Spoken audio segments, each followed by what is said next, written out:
মুআজ্জাজ মুহতারাম Wajibul ইহতিরাম joule মজদি ওয়াল ইহতিশাম, নেওরা সৈয়দপুর সমাজবাসী ও হুমায়রা রাদিয়াল্লাহু তাআলা আনহা মহিলা মাদ্রাসার যৌথ উদ্যোগে আয়োজিত তাফসীরুল কুরআন মাহফিলের সদরে আঞ্জুমান, আজকের মাহফিলের সম্মানিত সভাপতি, আলেম কুলের শিরোমণি, কুমিল্লা জেলা কওমি সংগঠনের সম্মানিত সুযোগ্য সভাপতি হযরত আল্লামা নুরুল হক সাহেব আতাল্লাহু ফি উমরাহ, আল্লাহ তাআলা যেন হুজুরের হায়াতে বরকত দান করুন, আমিন।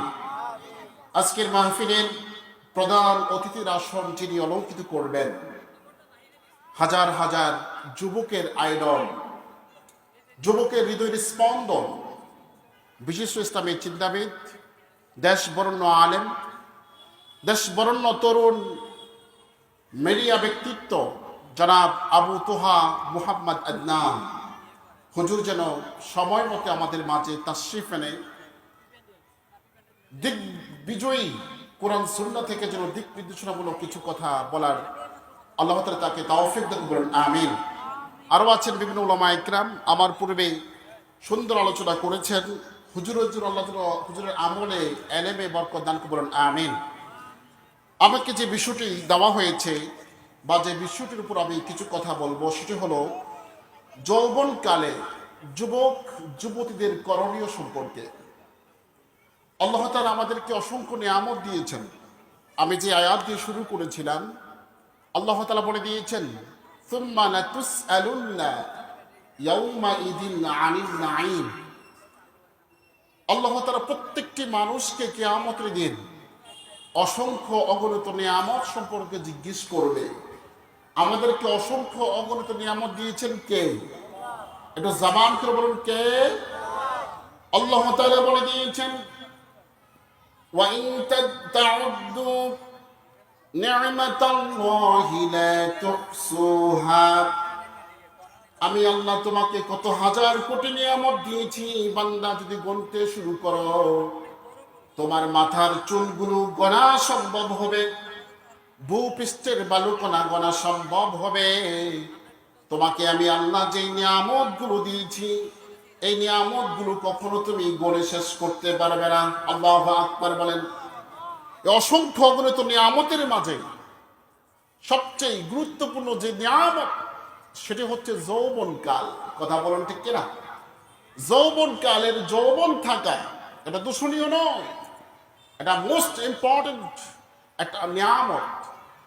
ভাইরা আমার, যদি আমাদের কারো যৌবন না থাকতো, যৌবনের চাহিদা, যৌবনের আকাঙ্ক্ষা যদি আমাদের কারো না থাকতো, তাহলে এই পৃথিবীর এই যে ভাসমান এই পৃথিবী টিকে থাকতো না। বহু আগেই মানুষ এই পৃথিবী থেকে ধ্বংস হয়ে যেত। কথা বলুন ঠিক কিনা? যৌবনের কারণে মানব সন্তান তৈরি হয়, মানুষের বংশ বৃদ্ধি হয়, মানুষের জন্ম হয়। এজন্য যৌবন একটা গুরুত্বপূর্ণ ইবাদত। আমার রাসূল সাল্লাল্লাহু আলাইহি ওয়াসাল্লাম সুন্দর করে বলে দিয়েছেন, ইয়াকুলু লা ইয়াজালু কলবিল কাবীরি ফিল ইসনাইন। প্রত্যেকটি বৃদ্ধ মানুষের হৃদয় দুটো কারণে যৌবন থাকে। সুবহানাল্লাহ বলেন। যত বৃদ্ধ মানুষ এই পৃথিবীতে আছে, এই বৃদ্ধ মানুষের হৃদয়টা দুটো কারণে সবসময় যৌবন থাকে। একটা হচ্ছে ফি হুব্বিদ দুনিয়া, দুনিয়ার আশা আকাঙ্ক্ষা, দুনিয়ার প্রাপ্তির জন্য বুড়া হয়েছে তারপরেও লোভ ছাড়ে না। কথা বলেন ঠিক কিনা? এরপরে 2 নম্বর হচ্ছে দীর্ঘ সময়, ওয়াতুল আমাল, দীর্ঘ সময় বাঁচার আকাঙ্ক্ষা। নিজেকে সবসময় যৌবন মনে করে, নিজেকে কখনো সে বৃদ্ধ মনে করে না। এজন্য ভাইরা আমার, একজন বৃদ্ধা মানুষ একেবারে গুজু হয়ে গেছে, লাঠি বট দিয়ে সামনে চলছে, নিচের দিকে তাকিয়ে তাকিয়ে। একজন যুবক বললেন, দাদা নিচের দিকে তাকিয়ে তাকিয়ে কি দেখছেন, কি খুশ করছেন? তিনি বললেন, লাইতা শাবাবি ইয়াউদ, আমি আমার যৌবনকাল হারিয়ে ফেলেছি, আমি আমার যৌবন কালকে খোঁজ করছি। কথা বলুন ঠিক কিনা? ভাইরা আমার, সে যৌবন একটা গুরুত্বপূর্ণ ইবাদত। আল্লাহ তাআলা জীবন চক্রের মাঝে আমাদেরকে সুন্দর করে বলে দিয়েছেন, হুয়াল্লাযী খলাকাকুম মিন তুরাবিন সুম্মা মিন নুতফাতিন সুম্মা মিন আলাকাহ। তিনি সেই মহান সত্তা যিনি তোমাদেরকে সৃষ্টি করেছেন মাটি থেকে, এরপর সেই মাটি থেকে তোমাদেরকে শুক্র বীর্য থেকে সৃষ্টি করেছেন, তারপর তোমাদেরকে রক্তপিণ্ড থেকে সৃষ্টি করেছেন। সুম্মা নুখরিজুকুম তিফলা। মায়ের গর্ভে 10 মাস 10 দিন রাখার পর আস্তে করে বাচ্চার আকারে পৃথিবীতে আনছেন। এই পৃথিবীতে আমাদেরকে আনলেন কে? এটা জামান কে বলুন, কে? আল্লাহ তাআলা নিয়ে আসলেন। আল্লাহ তাআলা এরপরে বললেন, সুম্মা লিতাবলুগু আশুদ্দাকুম। এরপরে শিশুকাল শেষ করে কৈশোর উপহার দিয়েছি। কৈশোরের পর যে সময়টি তোমাকে বান্দা বড় আদর করে মায়া করে দিয়েছি, সেটা হলো যৌবনকাল। সেটা কি কাল? যৌবনকাল। এরপরে বললেন, সুম্মা লিতাকুনু শুয়ুখা। যৌবনকালের বিশাল একটা সময় দেওয়ার পর আমি আল্লাহ বড় আদর করে তোমাকে আমি বৃদ্ধ বানিয়েছি। তোমার মাথার চুলগুলো সাদা হয়ে গেছে। তোমার মাথার চুলগুলো সাদা হয়েছে। মাথার চুল সাদা। লোকে বলে, ও বলে রে গরবারি বালা নাই আমার। লোকে বলে, ও বলে রে গরবারি বালা নাই আমার। আয়নাতে চাইয়া দেখি, আয়নাতে চাইয়া দেখি পাকড়া চুল আমার। লোকে বলে, ও বলে রে গরবারি বালা নাই আমার। ঠিক করে বলুন, মাথার চুল সাদা হয়ে গেছে, বৃদ্ধ। এই গরবারি দিয়ে আমি কি করব? যদিও এটা গান, কিন্তু এর মর্ম কিন্তু আসলেই বাস্তব। কথা বলুন ঠিক কিনা? সেই বৃদ্ধ সময়টি আল্লাহ তাআলা দিয়েছেন। আল্লাহ তাআলা এক আয়াতে বলছেন, ওয়া মিনকুম মান ইয়াতাওয়াফা মিন ক্বাবল। আমি আল্লাহ যৌবনকাল দেওয়ার আগে কিছু কিছু মানুষকে শিশু অবস্থায় কবরে নিয়ে যাই, আর কিছু কিছু মানুষকে যৌবনকাল বৃদ্ধকাল দিয়ে একেবারে মুমূর্ষ করে বিছানায় রেখে দিই। এই সব কিছু কার ইশারাতে হয় বলুন? সব কিছু আল্লাহ তাআলার ইশারাতে হয়। এর জন্য যৌবনকালের গুরুত্ব আল্লাহ তাআলার কাছে অত্যন্ত বেশি। যৌবনকালে ইবাদত করার দাম আল্লাহ তাআলার কাছে অনেক বেশি, শুধু আল্লাহর কাছে না। এই পৃথিবীতে যুবকের চাইতেও কোনো দাম কারো আছে বলেন? বলুন, আছে? বৃদ্ধ বয়সে কেউ চাকরি দিবে আপনাকে? চাকরি দিবে না। বাংলাদেশের সেনাবাহিনী, বাংলাদেশের র্যাব, বিজিবি, প্রত্যেকটি ডিপার্টমেন্ট যৌবনকালকে প্রাধান্য দেয়। 18 থেকে শুরু করে 35 বছর পর্যন্ত এই সময়টি তাদের ইম্পর্টেন্ট। আপনার বয়স 40 বছর হয়ে গেলে সাথে সাথে আপনি রিটায়ারমেন্টে পাঠিয়ে দিয়ে। কথা বলুন ঠিক কিনা? এই যৌবনকালে দাম আছে না নাই? বাইরা আমার, এই যৌবনকালের দাম আছে বিদায় যুবকদেরকে দিয়ে তৈরি করেছে যুবলীগ একটা সংঘ, আবার যুবকদেরকে দিয়ে বানিয়েছে যুবলীগ, যুবদল, যুব সমাজ, যুব ফাউন্ডেশন। কথা বলেন ঠিক কিনা? এই যুবকদের দাম আছে বিদায়ী বিভিন্নভাবে যুবকদেরকে ব্যবহার করছে, যুবকদের সম্মান আছে বিদায়ী। অথচ আল্লাহ তাআলা পবিত্র কোরআনুল কারীমে জানিয়ে দিয়েছেন যুবকদের সম্মান, যুবকদের দাম আল্লাহ তাআলার কাছে কত বেশি। তিনি যৌবন সময়টাকে গুরুত্ব দেন বিদায় পৃথিবীর সমস্ত নবী এবং রাসূলদেরকে যৌবনকালে নবুয়তের গুরুবার দায়িত্ব দিয়েছেন। সুবহানাল্লাহ বলেন। পৃথিবীর সমস্ত নবী এবং রাসূলদেরকে নবুয়তের মতো বিশাল বড় দায়িত্ব দিয়েছেন যৌবনকালে। একমাত্র ঈসা আলাইহিস সালাতু ওয়াস সালামকে আল্লাহ তাআলা শিশুকালে নবুয়তের দায়িত্ব দিয়েছেন। বলেন সুবহানাল্লাহ। আল্লাহ তাআলা বলে দিয়েছেন, ওয়ালাম্মা বালাগা আশুদ্দাহু আতাইনা হিকমান ওয়া ইলমা। ইউসুফ নবীর জীবনী তাকাও। ইউসুফ নবী যখন যৌবনকালে পদার্পণ হলেন, আমি আল্লাহ তাকে হিকমত দিয়েছি, জ্ঞান দিয়েছি, তাকে আমি নবুয়ত দিয়েছি। বলুন সুবহানাল্লাহ। এই যৌবনকালটার দাম আল্লাহ তাআলার কাছে অনেক বেশি। এরপরে আসুন, আমার রাসূল সহিহ আল বুখারীর হাদিসের মাঝে বলে দিয়েছেন, তোমরা 5টি সময়কে 5টি সময়ের পূর্বে গনিমত মনে করো, দাম দাও, মূল্যবান মনে করো। এর মধ্যে একটা হলো কবলা শাবাবিকা কবলা হারামি, বৃদ্ধ হওয়ার আগে তুমি যৌবনকালটাকে মূল্যবান মনে করো। সুবহানাল্লাহ বলেন। বৃদ্ধ হওয়ার আগে এই যৌবনকালটাকে প্রাধান্য দিতে বলেছেন।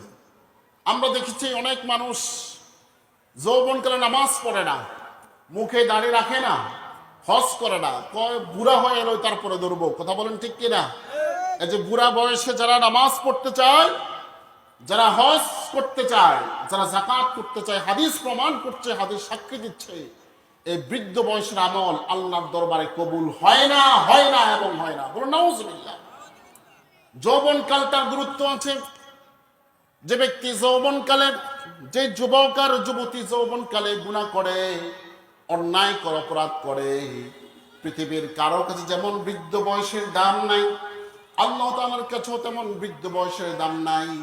একটা হাদিস থেকে বললেই শুনবেন, আমার রাসূল সাল্লাল্লাহু আলাইহি ওয়াসাল্লাম বলে দিয়েছেন যে বৃদ্ধ মানুষগুলো বয়সের ভারের কারণে নামাজ পড়তে পারে না, রোজা রাখতে পারে না, মুমূর্ষ অবস্থায় হুঁশ নাই, ফেরেশতারা জিজ্ঞেস করে, প্রভু এই ব্যক্তির আমলনামায় কি লিখবো? সওয়াব লিখবো নাকি গুনাহ লিখবো? আমার আল্লাহ তাআলা বলেন, ফেরেশতা এই ব্যক্তির যৌবনকালের দিকে তাকাও। বলুন সুবহানাল্লাহ। এই ব্যক্তির যৌবনকালের দিকে তাকাও। সে যদি নামাজ পড়ে, তার আমলনামায় নামাজের সওয়াব লিখে দাও।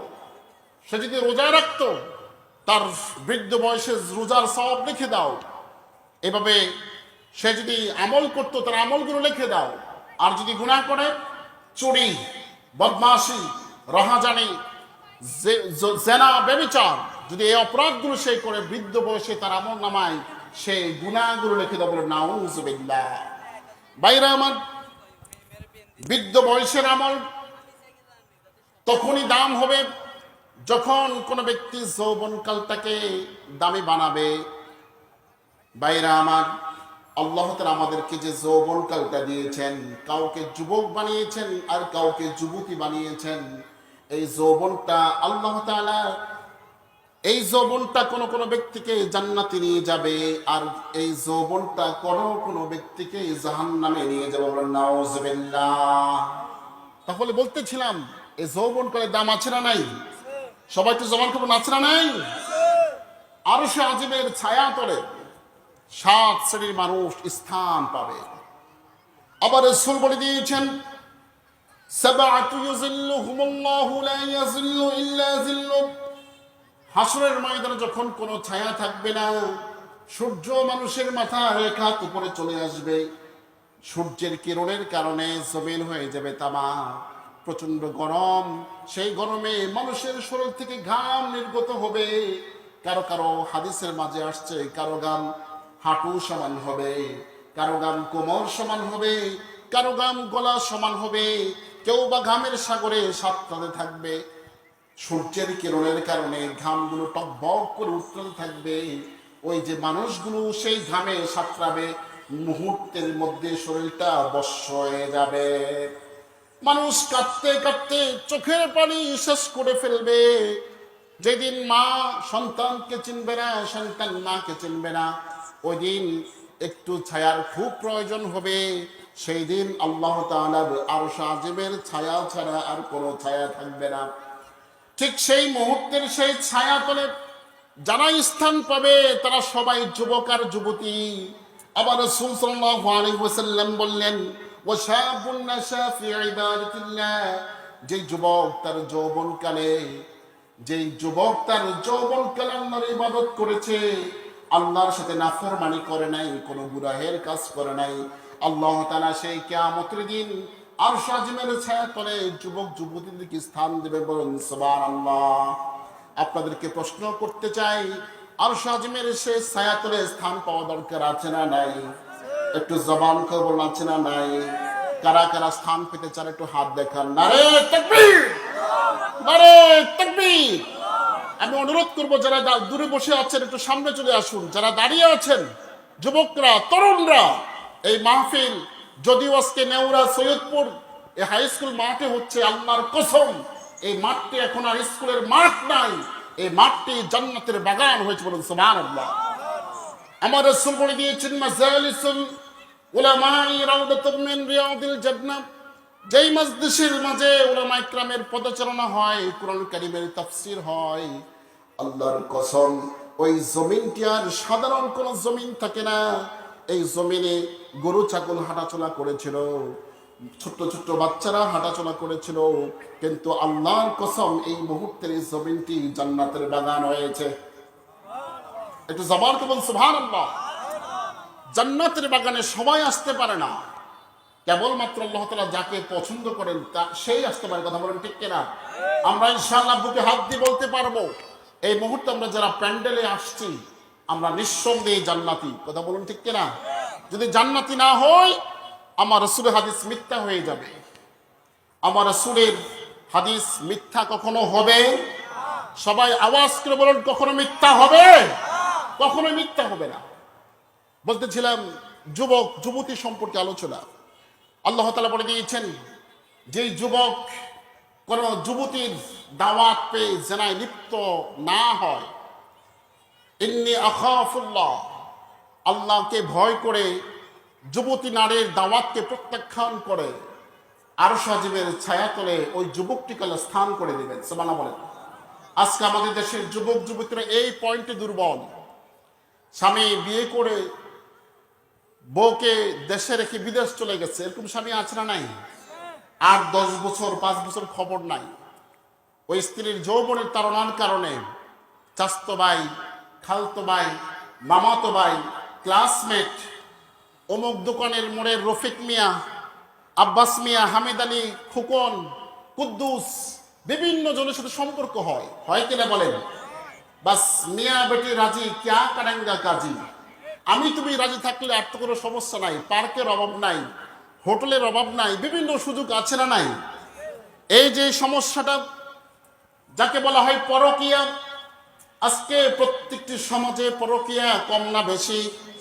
একটু জবান খুলে বলুন, কম না বেশি? এই পরকীয়ার প্রস্তাব পাওয়ার পর যেই যুবক এবং যুবতী নিজের সতীত্বকে রক্ষা করতে পারবে, আবার রাসূল বলেন কিয়ামতের দিন যেদিন কোনো ছায়া থাকবে না, ওই কিয়ামতের দিন আরশ আজিমের ছায়া তলে সেই যুবক যুবতীরা স্থান পাবে যারা তাদের নিজের সতীত্বকে রক্ষা করেছে। সুবহানাল্লাহ বলেন। আজকে বিষয়টি এমন হয়ে গেছে, যদি আজকে বিশাল বড় প্যান্ডেলের মাঠে লক্ষ লক্ষ মানুষকে বলা হয়, এই বিশাল জনতা, এই বিশাল জনসমাবেশ, আজকে আমি একজনের হাতে গ্লাসে পানি পান করব, যে লোকটি জীবনে কখনো সতীত্ব নষ্ট করেন নাই, আজ পর্যন্ত যৌবনকে কোনো হারাম কাজে ব্যয় করেন নাই, এমন একজন মানুষ দাঁড়ান যার হাতে গ্লাসের পানি আজকে পান করব। আমার তো মনে হয় একজনও দাঁড়াতে পারবে না। কি বলেন, পারবে? কথা বলেন। কারণ সবাই দুর্বল। সবাই কি? কারণ হচ্ছে এই পৃথিবীতে মানুষ যত অপরাধ করে, আমি অপরাধগুলোকে 5টা ভাগে ভাগ করেছি, আপনি মিলাই দেখবেন। প্রত্যেকটা মানুষের সমস্ত অপরাধগুলো 5 ভাগে ভাগ করা। আমরা প্রথমে অপরাধ করি শয়তানের কারণে, ঠিক কিনা? শয়তান আমাদেরকে দিয়ে অপরাধ করায়। এই জন্য আমার রাসূল, এই জন্য আল্লাহ তাআলা পবিত্র কোরআনে বলে দিয়েছেন ইন্নাশ শাইতানা আদুউম মুবিন, নিশ্চয় শয়তান হচ্ছে তোমাদের প্রকাশ্য দুশমন। 2 নম্বর হচ্ছে অর্থের লোভে আমরা গুনাহ করি, যেমন চুরি, ডাকাতি, সন্ত্রাসী, মা বাবার হক নষ্ট, বোনের হক নষ্ট, একজনের হক নষ্ট, দোকানে অর্থ আমরা জিনিসপত্র ভেজাল মিশাই। কথা বলেন ঠিক কিনা? প্রশ্ন করি খাদ্যে ওজনে কম দেয় কেন? টাকার লোভে। বলুন কিসের লোভে? খাবারে ভেজাল মিশাই কেন? চুরি করে কেন? ডাকাতি করে কেন? এই সমস্ত অপরাধগুলো একটা ইস্যুকে কেন্দ্র করে, সেটা হচ্ছে অর্থের লোভ, ঠিক কিনা? 3 নম্বর যে অপরাধগুলো আমরা করি সেটা হচ্ছে ক্ষমতার লোভ। এক চেয়ারম্যান আর চেয়ারম্যানকে দেখতে পারে না, ইলেকশনের আগে গুম করে ফেলে। এক সরকার আর সরকারকে দেখতে পারে না, বিভিন্ন রাষ্ট্রে আমরা দেখি একজন আরেকজনকে সহ্য করতে পারে না। যদি প্রশ্ন করি কেন, জবাব হবে ক্ষমতার লোভ। বলুন কিসের লোভ? সবাই বলেন কিসের লোভ? ক্ষমতার জন্য। অথচ ওনার সাথে ওনার কোনো দুশ্মনী নাই, কিন্তু আজকে বিশাল শত্রুতে পরিণত হয়েছে কেন? ক্ষমতার লোভ। এটা 4 নাম্বার। আর 5 নাম্বার যে অপরাধটা আমরা সবাই করি, আমরা সবাই চুরি করি না, আমরা সবাই ডাকাতি করি না, আমরা সবাই মানুষ হত্যা করি না, গুম করি না, কিন্তু সবাই কিন্তু আমরা একটা অপরাধ করি, সেটা হচ্ছে যৌবনের কারণে। ঠিক কিনা বলেন? জোরে বলেন ঠিক কিনা? কিসের কারণে? সবাই বলেন না কিসের কারণে? যৌবনের কারণে। এই যৌবনটা আমরা খারাপ কাজে ব্যয় করি, আর সেই যৌবন খারাপ হওয়ার পিছনে সবচেয়ে সর্দার হয়ে কাজ করে মোবাইল ফোন। ঠিক কিনা বলুন? এই বন্ধুরা আমার, এই জন্য আমাদের এই যৌবন কালটা একটা বিশাল আমানত। এই যৌবন কালে কোনো প্রকার অপরাধ করা যাবে না। বলতেছিলাম, পৃথিবীতে যত বিপ্লব হয়েছে, পৃথিবীর যত বিপ্লব, এই সব বিপ্লবগুলো এনেছে যুবক আর যুবতীরা। যুবক আর যুবতীরা। আপনি দেখুন, ইতিহাস দেখুন। 1947 সালে ব্রিটিশ আন্দোলন করেছিলেন, তার প্রধান ছিলেন মহাত্মা গান্ধী। 1952 সালে ভাষা আন্দোলন, এটা বাস্তব বাংলাদেশের রাষ্ট্রভাষা বাংলার জন্য যারা ঝাঁপিয়ে পড়েছিল, তারা ছিল সালেম, বরকত, রফিক, জব্বার। কথা বলুন ঠিক কিনা? প্রত্যেকেই ছিল মুসলমান এবং প্রত্যেকেই ছিল যুবক। কথা বলুন ঠিক কিনা? 1971 সালের দিকে তাকান। সেই সময় বাংলাদেশকে পাকিস্তানি হানাদার বাহিনী থেকে রক্ষা করার জন্য বঙ্গবন্ধু শেখ মুজিবুর রহমানের নেতৃত্বে যারা ঝাঁপিয়ে পড়েছিলেন, বাংলার দামাল ছেলেরা সকলেই ছিল যুবক এবং যুবতী। কথা বলুন ঠিক কিনা? যুবক যুবতীরা বিপ্লব এনেছে। ভাইরা আমার, শুধু তাই নয়, এবার ইতিহাসে আসুন। আমার রাসূল সাল্লাল্লাহু আলাইহি ওয়াসাল্লামের হাত যারা শক্ত করেছিলেন, আমার রাসূলের হাতকে যারা মজবুত করেছিলেন, তারা সকলে ছিল ওমর, ওসমান, আলী, সকলেই ছিল যুবক। কথা বলুন ঠিক কিনা? এই যুবকরা তারা বদরের যুদ্ধ করেছে, উহুদের যুদ্ধ করেছে, তারা হুনাইনের যুদ্ধ করেছে। বিপ্লব আনতে আনতে প্রায় 91টি যুদ্ধ করে ইসলামকে বিশ্বের দরবারে দাঁড় করেছে। বলুন সুবহানাল্লাহ। ভাইরা আমার, শুধু তাই নয়, এই যুবকরাই মক্কা বিজয়ের মতো বিশাল একটা বিজয় বিশ্ববাসীকে উপহার দিয়েছে। মক্কা বিজয়ের আগে পৃথিবীতে এমন কোন বিজয় পৃথিবীতে কেউ আনতে পারে নাই। আর মক্কা বিজয়ের পরে কিয়ামত পর্যন্ত এমন একটি বিজয় পৃথিবীর কেউ আনতে পারবে না। তার কারণ হলো, এই বিজয় আনতে এক ফোঁটা রক্ত ঝরে নাই। বলুন সুবহানাল্লাহ। এই যে বিপ্লবগুলো আনছে সকলে যুবক যুবতী। আমরা আমাদের সেই যৌবনটাকে, আমাদের সেই যুবক এবং যুবতীর যে গুণটা, আমরা এটা বুঝি না। আমরা হেলায় দুলায় কাটিয়ে দিই। এই যে এখন খেলা চলছে, এই খেলার পিছনে আমরা নামাজ ছেড়ে দিয়েছি, এই খেলার পিছনে আমরা রোজা ছেড়ে দিয়েছি, আমল করতে ভুলে গিয়েছি। এমনকি কিছু বেকুব এমন আমরা দেখেছি, আর্জেন্টিনা প্রথম দিন হেরে গেছে, সেজন্য আমাদের কুমিল্লার নাকি কজন মারা গেছে। বলে নাউজুবিল্লাহ। তাহলে ওই লোকটার কাছে যৌবনের কোনো দাম নাই, তার জীবনের কোনো দাম। বোকা সে। কি সবাই বলুন, সে কি? শুধু কি সে বোকা না, আমরাও বোকা? আমরাও বোকা। বলুন নাউজুবিল্লাহ। এজন্য বন্ধুরা আমার, বিপ্লব যারা আনছেন তারা সকলেই যুবক, তারা সকলেই যুবতী।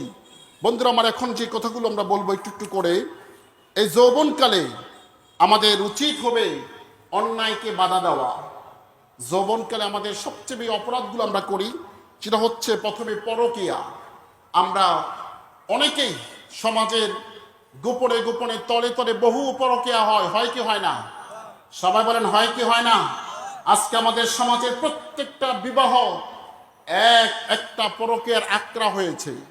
বিবাহের অনুষ্ঠানগুলোতে অমুকের সাথে অমুকের চোখে চোখে চোখাচোখি, এছাড়াই ইঙ্গিতে কথা হয়, বাস তারপরে জেনা, তারপরে ব্যভিচার। অথচ আমার আল্লাহ তাআলা স্পষ্ট করে দিয়েছেন, জেনা এবং ব্যভিচার এটা সম্পূর্ণ হারাম এবং হারাম। পৃথিবীর সকল ধর্মে এই জেনা ব্যভিচার হারাম। কথা বলুন ঠিক না ব্যাঠিক? এরপর বন্ধুরা আমার, আমাদের যুবক যুবতীরা যে অপরাধ করে সেটা হচ্ছে মাস্টারবেশন। মাস্টার বেশন করা কোন যুবক কোন যুবতীর জন্য জায়েজ নাই। আল্লাহ তাআলা সকল যুবক যুবতীদেরকে মাস্টার বেশন থেকে হেফাজত করুন, আমিন। তারপর আরেকটি বিষয় হচ্ছে কিশোর অপরাধ। যৌবনের কারণে যুবক যুবতীরা কিশোর অপরাধ করে। এর মধ্যে একটি হচ্ছে অবৈধ প্রেম। আর প্রেম করতে গিয়ে 18 বছরের আগেই তারা পছন্দের ছেলেকে নিয়ে ভেগে যায়। কথা বলুন ঠিক না ঠিক? যে মা বাবা তোমাকে দীর্ঘদিন লালন পালন করেছে কষ্ট করে করে, তুমি তোমার প্রেমিককে নিয়ে ভেগে চলে গেলা, এটা একটা কিশোর অপরাধ। আবার অনেকে প্রেমের কারণে ফাঁসিতে ঝুলে মারা যায়, আত্মহত্যা করে, আছে না নাই? বিষ খায়। এজন্য আমাদের এই সমাজ, প্রত্যেকটি সমাজ থেকে অপরাধগুলো দূর করার জন্য যুবকদেরকে এগিয়ে আসতে হবে। কাদেরকে বলুন? সবাই বলুন কাদেরকে? যুবকদেরকে। যেন আমার রাসূল সাল্লাল্লাহু আলাইহি ওয়াসাল্লাম তিনি যুবকদেরকে নিয়ে একটা সঙ্গ তৈরি করেছেন, হিলফুল ফুজুল। যুবকদেরকে নিয়ে একটা সঙ্গ তৈরি করে সমাজ থেকে সমস্ত অপরাধকে দূরীভূত করে দিয়েছেন। এই জন্য তাফসীরুল কোরআন মাহফিলের দাবি হবে যুব সঙ্গ তৈরি করা। কথা বলুন ঠিক কিনা? বন্ধুরা আমার, এরপর আরেকটা অপরাধ হচ্ছে মাদকাসক্ত। যুবকরা আজকে দিন দিন মাদকাসক্তে আসক্ত হচ্ছে। কথা বলুন ঠিক কিনা? আগে মাদকাসক্ত ছিল কলেজ ইউনিভার্সিটিতে, তারপরে নামলো কলেজে, তারপরে হাই স্কুল, এখন নাকি প্রাইমারি স্কুল পোলাপান মাদক গ্রহণ করে। বলে নাউজুবিল্লাহ। একটা ছোট্ট টং দোকানে যদি আপনার প্রতিদিন 100 কাপ 1000 টাকার চা বিক্রি হয়, খবর নিয়ে দেখবেন আমার রিপোর্ট সত্য কিনা। যদি একদিন 1000 টাকার চা বিক্রি হয়, ওই টং দোকানে প্রতিদিন 10,000 টাকা সিগারেট বিক্রি হয়। ঠিক কিনা বলেন? সবাই বলেন ঠিক কিনা? অথচ মাদক এটা সম্পূর্ণ হারাম এবং হারাম। ইসলামে কখনো মাদক, মদ, জুয়া এগুলো ইসলাম কখনো সাপোর্ট দেয় না। আমাদের সমাজে আরেকটা অপরাধ হচ্ছে, সেটা হচ্ছে ফেরিওয়ালার সাথে ইটিস পিটিস। ফেরিওয়ালা বোঝেন? ফেরিওয়ালা দেখবেন যুবক যুবতীরা আমাদেরকে দেখলে পর্দা করে, পালিয়ে চলে যায়, মুখের কাপড় টেনে ধরে, পর্দা।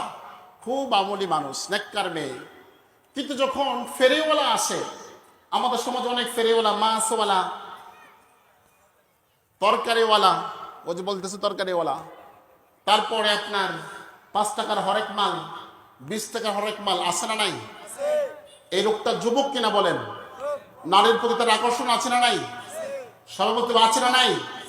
আপনি দেখবেন যে বাড়িতে এই ফেরিওয়ালা ঢোকে, একবার তাকায় দেখবেন ওই ফেরিওয়ালাকে আর দেখা যায় না। তাকে যারা ঘিরে ধরে সবাই যুবতী, সবাই কি? সবাই মহিলা। বলো নাউজুবিল্লাহ।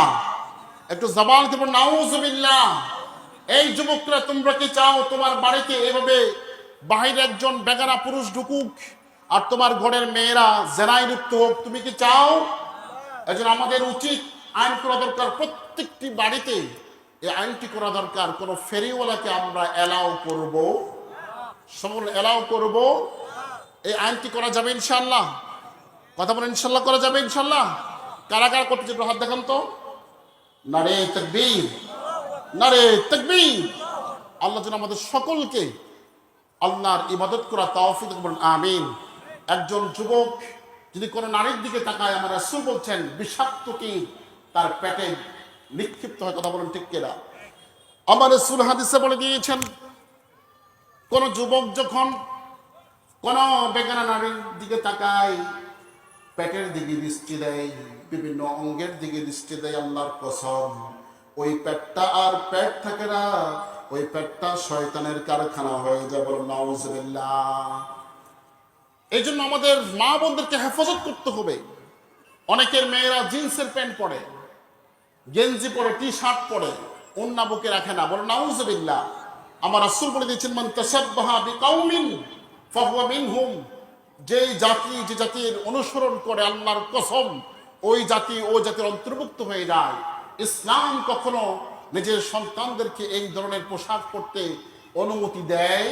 এজন্য আমাদের উচিত হবে, যে মেয়েটা জিন্সের প্যান্ট পরে সে হয়তো আমার বোন, হয়তো সে আমার মেয়ে, হয়তো সে আমার স্ত্রী। কথা বলুন ঠিক কিনা? আমি যদি ঠিক হই, আল্লাহর কসম আমার পরিবারটা ঠিক হবে। আমাদের পরিবার ঠিক হলে আমাদের সমাজটা ঠিক হয়ে যাবে। কথা বলেন ঠিক কিনা? এর জন্য আমাদের যুবকদেরকে আল্লাহ তাআলা অত্যন্ত পছন্দ করেন। যৌবনকালের আমলটা আল্লাহ তাআলার কাছে অসংখ্য অত্যন্ত দামি।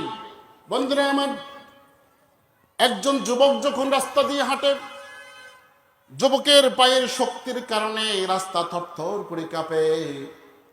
যুবক যখন মোটর সাইকেল চালায়, কোনো দিকে খবর রাখে না, মুরব্বী আছে না নাই, কে তাকে খারাপ বললো, কে ভালো বললো, আই ডোন্ট কেয়ার, কোনো কেয়ার করে না। এরকম যুবক আছে না নাই? অথচ আমার রাসূল বললেন, মান লাম ইয়ারহাম সাগীরানা ওয়া লাম ইউআক্কির কাবীরানা ফালাইসা মিন্না। যে ব্যক্তি বড়দেরকে সম্মান করে না আর ছোটদেরকে স্নেহ করে না, আল্লাহর কসম ওই ব্যক্তি আমার উম্মত নয়, আমার উম্মত নয়। নাউজুবিল্লাহ। কিন্তু আপনি নিজেকে মুসলমান দাবি করে বসে আছেন। আপনি যখন মারা যাবেন, ইমাম সাহেব আপনাকে মুসলমান হিসেবে জানাজা পড়লো। আপনাকে যখন কবরে শোয়ানো হবে, তখন সকলেই বলবে, মিনহা খলাকনাকুম ওয়া ফিহা নুঈদুকুম ওয়া মিনহা নুখরিজুকুম তারাতান উখরা।